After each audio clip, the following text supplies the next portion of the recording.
ఈ నెల 18వ తారీఖున మా గిరిజన ప్రాంతంలో ఉన్నటువంటి మా బాక్సైట్ నిక్షేపాలు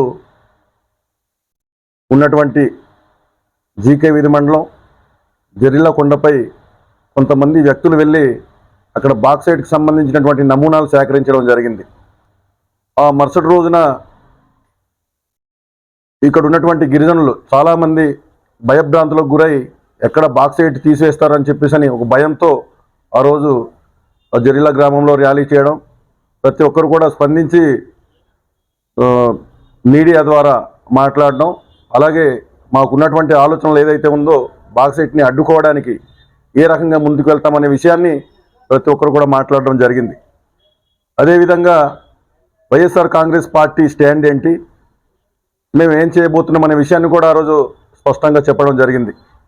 కానీ ఇప్పుడు ఇక్కడ ఉన్నటువంటి రాష్ట్రంలో అధికారంలో ఉన్నటువంటి కూటమి ప్రభుత్వంలో ఉన్నటువంటి ఏ ఒక్క నాయకుడు కూడా నేటి వరకు స్పందించకపోవడం నిజంగా మా దురదృష్టకరం, చాలా బాధాకరం. దయచేసి ప్రజలందరూ కూడా ఒకసారి ఆలోచన చేయమని చెప్పేసి అడుగుతున్నాం. ఈరోజు నిజంగా వేలాది మంది ఇక్కడ ఉన్నటువంటి వేలాది మంది మా గిరిజనులు ఈ బాక్సైట్ విషయంపై భయభ్రాంతులకు గురవుతుంటే కనీసం నోరు మెదపడం లేదు ఇక్కడ ఉన్నటువంటి కూటమి నాయకులు. నిజంగా మా స్టాండ్ ఒకటే, గతంలో చెప్పాం, ఇప్పుడు చెప్తున్నాం. గతంలో మా నాయకుడు, మా వైఎస్ఆర్ కాంగ్రెస్ పార్టీ మా అధినేత మాజీ ముఖ్యమంత్రి వర్యులు శ్రీ జగన్మోహన్ రెడ్డి గారు స్పష్టంగా చెప్పడం జరిగింది. మేము గిరిజనులకి నష్టం జరిగే ఏ విధమైనటువంటి త్రవ్వకాలు చేపట్టకుండా మేము చూసుకుంటామని చెప్పి గతంలో ఇచ్చిన మాట ప్రకారం జియో నెంబర్ 97ని రద్దు చేసిన విషయం అందరికి కూడా తెలుసు. కానీ ఈరోజు కూటమి ప్రభుత్వం అధికారంలోకి వచ్చిన తర్వాత ఎక్కడైతే మైనింగ్ ఉందో దాని మీదే ప్రధానంగా దృష్టి సాధించడం జరుగుతుంది. నిన్నటికి నిన్న ఒక సామాజిక మాధ్యమాల్లో నిజంగా మేము భయభ్రాంతులకు గురయ్యే ఒక విషయం నిన్న బయటకు వచ్చింది. సుమారుగా 430 అప్లికేషన్లు ఈ మైనింగ్ విషయంపై అప్లికేషన్లు ఉన్నాయి. దయచేసి గనుల శాఖ పర్మిషన్లు ఇవ్వాలని చెప్పేసి ఈరోజు చంద్రబాబు నాయుడు గారు ఆ కేంద్ర మంత్రికి లేఖ రాయడం నిజంగా బాధాకరమైనటువంటి విషయం. ఈరోజు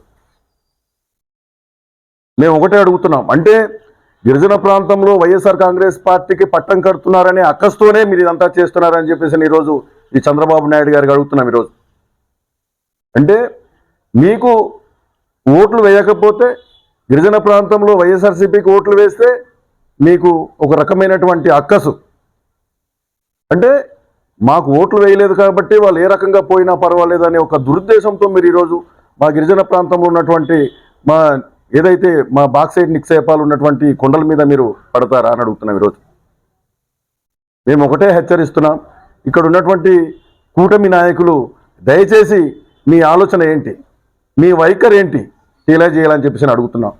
దయచేసి ప్రజలందరూ కూడా గమనించాలి. ఎందుకనంటే ఈరోజు జియో నెంబర్ 3 ఆ రోజు సుప్రీంకోర్టు రద్దు చేసింది. కొంతమంది గిరిజనేతలు వెళ్ళి హైకోర్టుని ఆశ్రయించడం, అక్కడి నుంచి సుప్రీంకోర్టుకు వెళ్ళడం, సుప్రీంకోర్టు కొట్టివేయడం, ఇవన్నీ జరిగింది. అదే రకంగా ఈరోజు మా 170 యాక్ట్ ఏదైతే ఉందో ఆ 1/70 చట్టాన్ని కూడా ఈరోజు నిర్వీర్యం చేయడానికి సుమారుగా 1700 మంది గిరిజనేతలు ఈరోజు కోర్టుని ఆశ్రయించడం జరిగింది. దయచేసి ఈ రకంగా మా చట్టాలని, మా హక్కుల్ని ఉల్లంఘించి మీ హయాంలోనే, గతంలో కూడా మీ హయాంలోనే మా గిరిజన ప్రాంతంలో ఉన్నటువంటి ఈ మైనింగ్లు కానీ లేకపోతే ఈ రకంగా మాట్లాడే మీ గౌరవ స్పీకర్ గారు కూడా ఆ రోజు మాట్లాడుతూ 170 చట్టాన్ని ఏ రకంగా మనం నిర్వీర్యం చేయాలనే ఒక కుట్ర పన్నుతున్నటువంటి పరిస్థితులు ఈరోజు కనిపిస్తుంది. అంటే మీరు అభివృద్ధిని సాగుగా చూపించి ఈరోజు మా గిరిజన ప్రాంతంలో ఉన్నటువంటి మా అటవీ సంపదను కొల్లగొట్టడానికి చూస్తున్నారు. దయచేసి ఇటువంటి విధానాలు కానీ ఆలోచనలు కానీ మీరు మానుకోండి. ఖచ్చితంగా మా గిరిజన ప్రాంతంలో ఉన్నటువంటి మా బాక్సైట్ నిక్షేపాలు కానీ మా ఖనిజ సంపద జోలికి వస్తే, మా అడవుల జోలికి వస్తే ఖచ్చితంగా మేమందరూ కూడా ప్రతిఘటించడానికి సిద్ధంగా ఉన్నామనే విషయాన్ని కూడా ఈ సందర్భంగా తెలియజేస్తున్నాం. మీకు ప్రధానంగా మేము ఈరోజు ఈ మీడియా సమావేశం ఏర్పాటు చేయడానికి ప్రధానమైనటువంటి కారణం, ఈ నెల 18వ తారీఖు ఈ విషయం జరిగినా ఇంతమంది గిరిజనులు భయభ్రాంతులకు గురవుతున్నా ఇక్కడ ఉన్నటువంటి కూటమి నాయకులు ఎందుకు స్పందించట్లేదు అనే విషయాన్ని ఈరోజు అడగడానికి మాత్రమే ఈరోజు ఈ మీడియా సమావేశం ఏర్పాటు చేయడం జరిగింది. ఖచ్చితంగా మీ వైఖరిని తెలియజేయండి, లేదంటే మా గిరిజన ప్రాంతం అంతా అట్టుడికి పోతుందనే విషయాన్ని కూడా ఈ సందర్భంగా తెలియజేస్తున్నాను.